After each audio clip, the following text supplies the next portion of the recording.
Rico McGee, another episode of the Sports Minute. Of course, I'm back with my main man, Mel. 216 Sports Network, 4th and 15 is back in the building.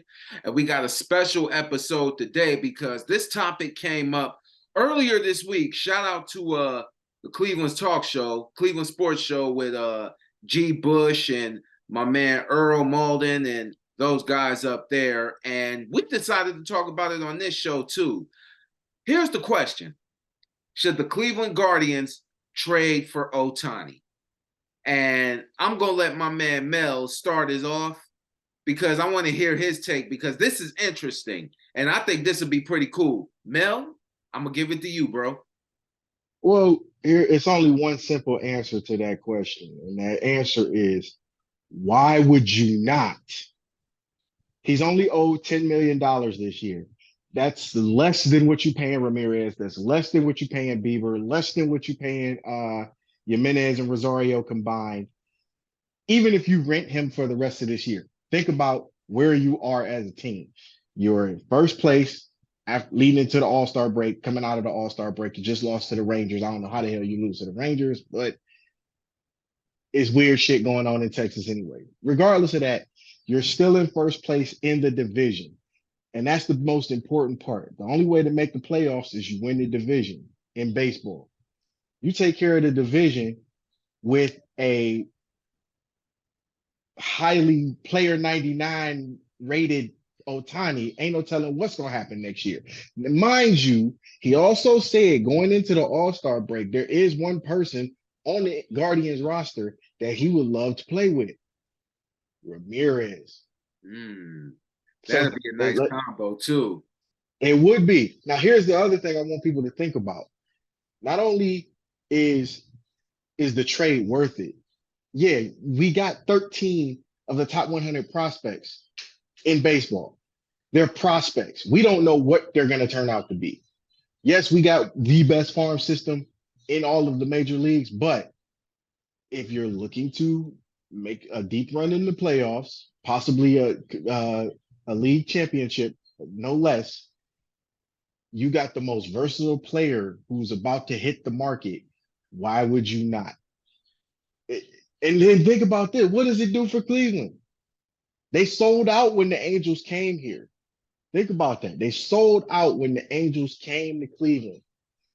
Why would you not? You're going to make that money back and then some in the first 5 games that Otani's on the roster. Come on now.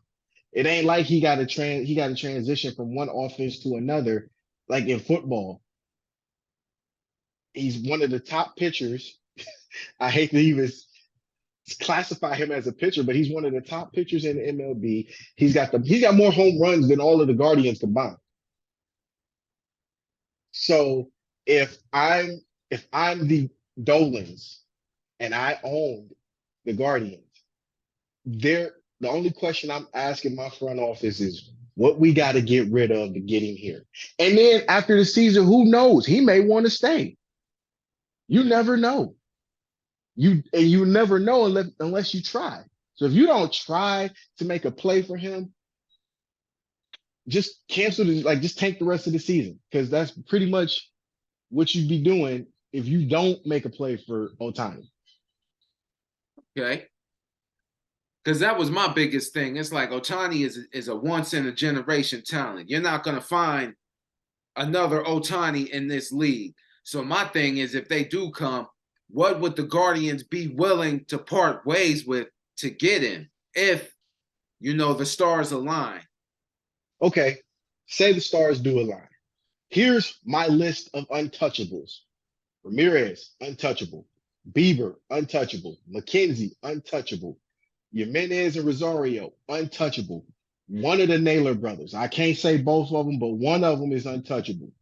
Everybody else, because and I'm only saying that to be fair. You saw my list of untouchables. Everybody else, if you want them, you can have, especially Josh Bell. Especially Josh Bell. If you want them, you can have them. I don't care what you do with them, but once they leave my hands, it's on you. And I'm just being honest. If I got to give up half the roster and a few prospects, so be it. But you add another bat, which is sorely needed because in the last, I want to say 4 or 5 games before the All-Star break, Bell's only hit 1 home run. They won't even pitch to Ramirez. He hasn't struck out that I don't remember. I don't remember him striking out in the last 10 games. It's either a fly out, he puts the ball in play to get a runner over, or he's making a run himself. You know, he's doing his best to help the team. So if you add an Otani, think about how much stress that takes off of everybody else in the lineup. Okay. You won't pitch to Ramirez. What are you going to do to Otani? You probably walk him too, especially if they're back to back. That opens it up for Ramirez, Rosario, Jimenez, one of the nailers, whoever you decide to get rid of on that one. You know, it's a lot you could do with that. And like I said, he's versatile and he pitches too. So think about what a playoff run would look like with Otani in the lineup. You'd be seeing Bieber twice, Otani twice, Aaron Savale twice in a 7-game series. That's scary. That's scary. And I don't know any. Go ahead. Yeah, especially when the Guardians are historically have always been a strong second half of the season team anyway. Once they come back from, once we know, they've had some first half struggles, especially offensively, defensively, they've had some injuries. So now that, they're getting back to, their health, I don't know how the hell you blow that game last night, but I looked up, it was 4-0 Cleveland, and I looked at my score today. It was 12-4 Texas. Shit happens. I watched that game. They collapsed around the 7th inning. That's when shit went to hell for the Guardians that game. But hey, I'm not too concerned about that. The point is, if you could get Otani if you can. It may seem like a long shot, but it's not like the Guardians are just an ass team. They just battle some injuries and, maybe a little bit of a sophomore slump for some players, would you say? Yeah, of course. Of course. So I say, hey, I'm with you. Hey, if you could get Otani, get him. Plus, that's going to put butts in seats. Exactly. Exactly. So, and like I said, think about what this does to your lineup. And this is something about baseball that bothers me. It doesn't really bother me in a bad way. It bothers me is like, why don't more teams do it? Think about all the I can only think of the top 3 Japanese players we've had in the last 25 years. Ichiro, Daisuke Matsuzaka as a pitcher, and now you got Otani. I don't see why more teams don't go to Japan. You look at the World Baseball Classic. Who are one of the top teams in the damn classic? Japan. And all of their players are versatile. Those players are so versatile, it's not even funny. It's rather scary when you got 5 guys on your roster that could pitch, play first base, play second base, play shortstop, and average 30 home runs in their league. Imagine what they could do over here. Well, Japan knows how to develop their athletes in pretty much everything, for real. I'm about to do an episode 2 on Japanese fighters coming up, but that's later on down the road. I'm thinking we need to go and we need to get Otani if we can. Otani is a unicorn. This man is a unicorn. Again, my question is, why can't you? He only is owed $10 million this year. That's it. $10 million. You make that every game. Even in less than a sellout, you make $10 million between the gate, concessions, beer, whatever you jersey sales, you make that in one game or at least close to it.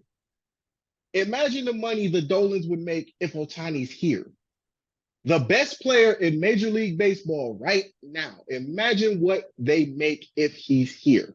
And they're always saying Cleveland's a mid-market town. They can't afford players. Need I remind you guys, those that are watching, we had the best roster in 1995, 1997, and 2016. And keep in mind, those were all World Series teams. So I'm not understanding why you can't go out and spend $10 million and give up whatever prospects you got to give up for one player that could possibly change the course of your season. And if he don't change the course of your season by some act of God, he at least puts enough butts in the seats to give you a chance to make a play for him next year to keep him here. And then you could build around him too with the money that you be bringing in. You could probably build around him and bring in more talent. Just think about all the jerseys that Ramirez sells right now. What's going to look like? What the jersey sales going to look like if Otani's here? Astronomical.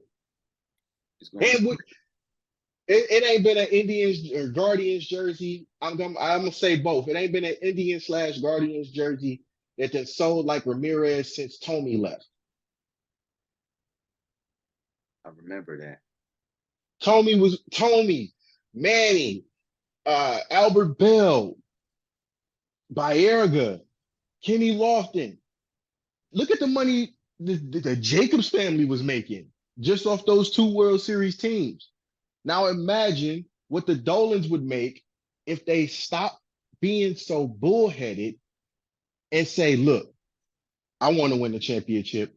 I know these guys want to win the championship. We can't just keep grooming these. You can't. You can't just keep grooming these guys to leave to go to other teams to have better careers where they are when they should have had great careers here.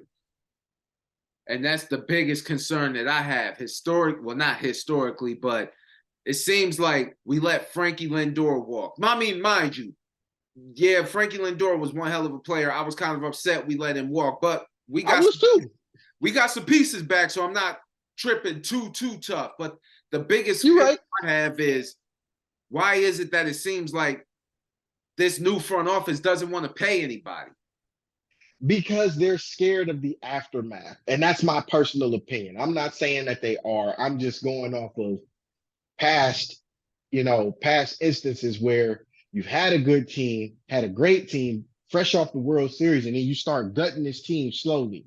Yeah. You can't keep doing that. You did that. You didn't do that in 95. You did do it in 97. And then 98, all you get back is Matt Williams. Right. I literally was playing World Series 98 the other night, and it didn't dawn on me how bad they had gutted the team. They kept the pitching staff in place, but you're missing Carlos Baerga. You're missing Kenny Lofton. You're missing you got Tommy, but you get an older David Justice who was injury prone at that time. And it wasn't his fault. That's just the way the game goes. David was still a good bat, but when he was healthy, he was great. When he wasn't, it hurt. Yeah, I agree 100%. That 97 team, you gutted a lot of bats that you knew you could have paid, but you chose not to, especially Kenny Lofton. Don't get me wrong. Love Marquise Grissom. He still was no Kenny Lofton. Not in the slightest, and it's not his fault. It's just 2 different skill sets. Now you have a team who is, 4, 5, 6 years removed, 7 years removed from a World Series. And if there's no rain delay, that's a World Series title. So imagine what that team looks like if they stuck together with now adding an Otani to the equation.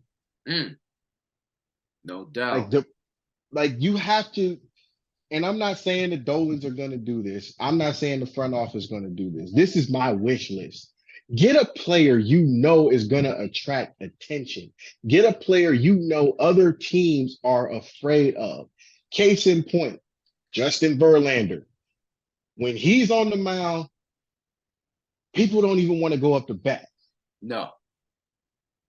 Even the Mets got to get out of their own way. That's been their issue for quite some time now.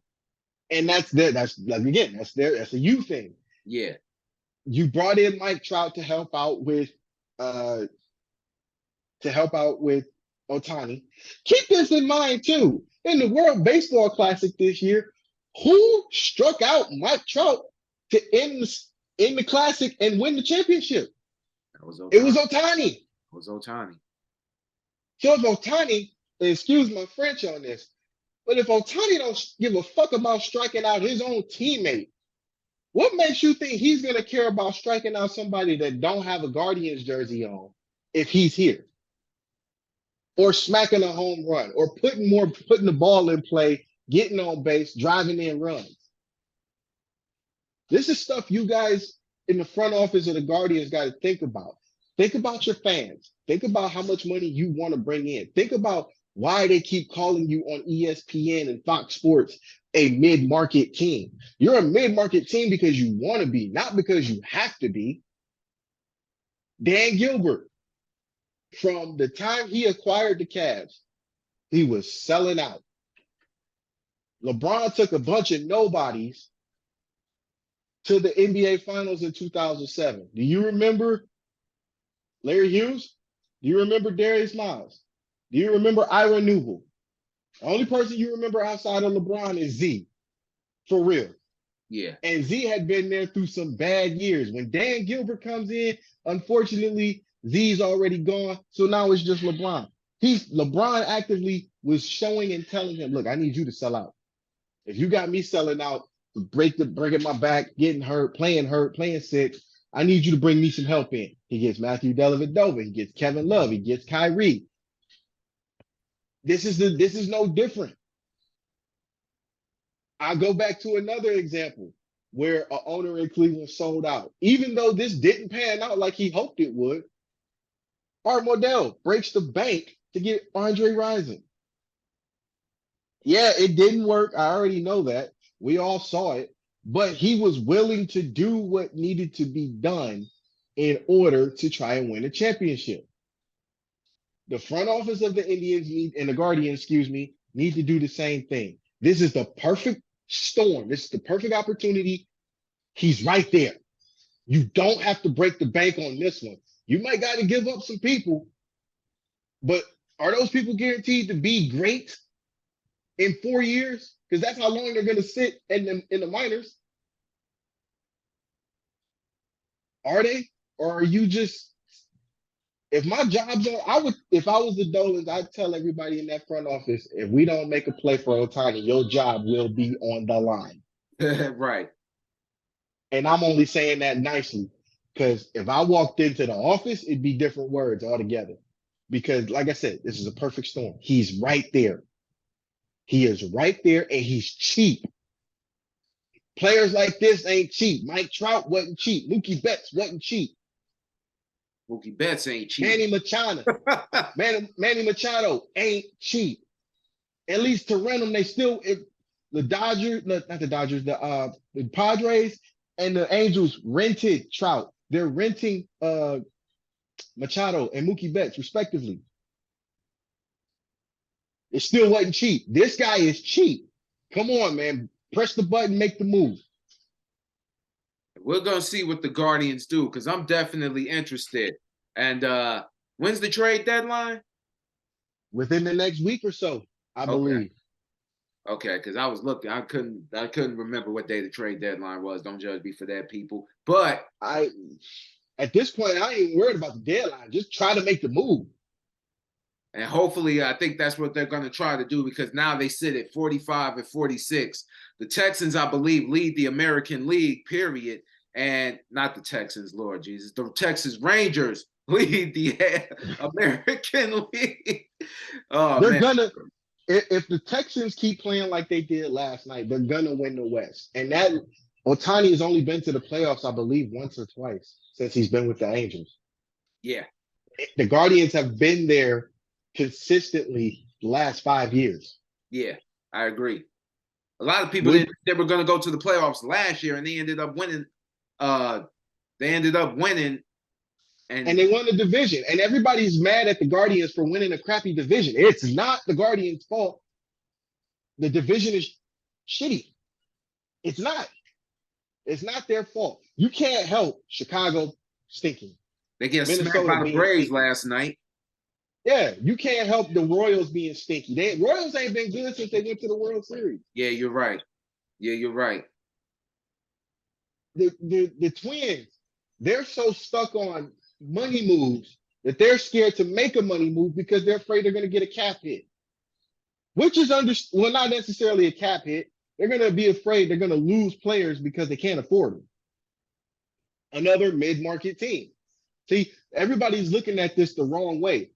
This would be what I would call the mid-market division. Chicago is not a mid-market division because it's a major city. But think about how many teams you got in that division or in that city alone. Got the Bears, got the Bulls, got Chicago FC in MLS, got the Cubs, and you got the White Sox.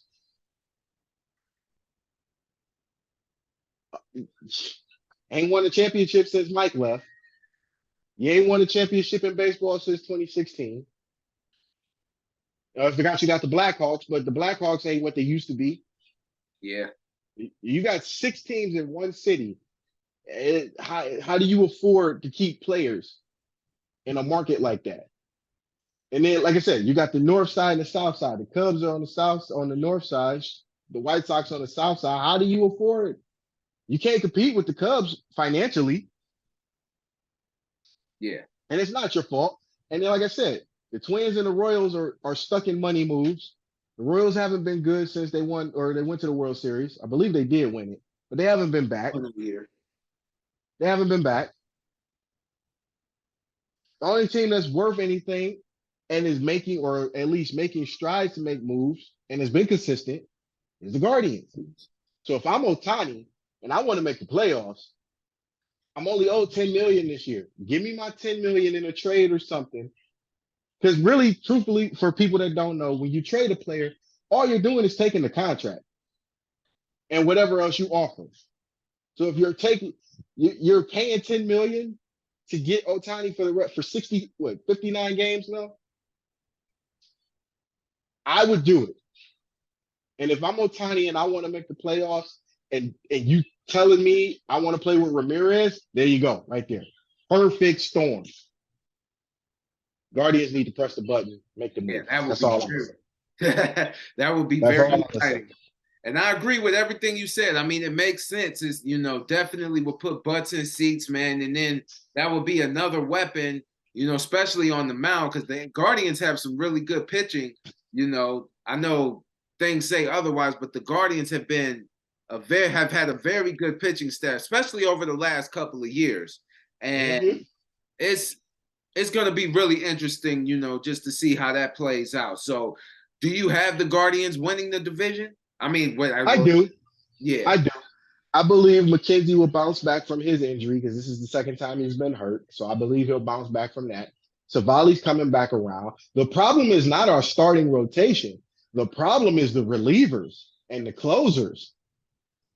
That's the issue. We haven't had a closer since Allen. Haven't had a decent closer / starter since Kluber. Depending on how, Francona used him in the situation. Haven't had one of those since both of them left. That's the part you got to shore up. You got to make sure that part's okay. Everything else is fine. Because again, Savali started last night, got 4 runs, and was in the clear. Got him out around the 5th, 6th, 7th inning, and that's when shit falls apart. Yeah, that's when everything just went to hell. I'm like, damn, how they just get 12 runs though? And that's the problem. Like I said, it's not the starting rotation. Bieber's battling something we don't know about. Might be an injury, might just be mental, like Rick Vaughn in Major League 2. We don't know. But whatever it is, he's been known to bounce back. So it's not the starters. I believe it's the closers and the relievers. You get them guys in the shape and get a relieving rotation that works, you're on to something. And you add with the addition of Otani, there's no telling what you could do. There's no telling how you look. Who's to say they don't make this move? I believe if they don't make this move or don't try to make this move, they might lose a division. But if they make this or try to make this move and they actually get everybody healthy back, I believe they will win the division. I'm still stuck on that. They've been the division winners the last 3 out of the 4 years. Why not? That's going to be very interesting to see how the second half of the season plays out. This has been a really up and down, but in a good way, like exciting season thus far. The first half was very exciting. I definitely want to see how the second half plays out. Mel, thank you so much for coming and joining me on the show today to give your insight Always. on the Cleveland Guardians. I'm Rico McGee. This is my man Mel Thorpe, 216 Sports Minute, 216 Sports Network collaboration. As always, we'll see you in a minute.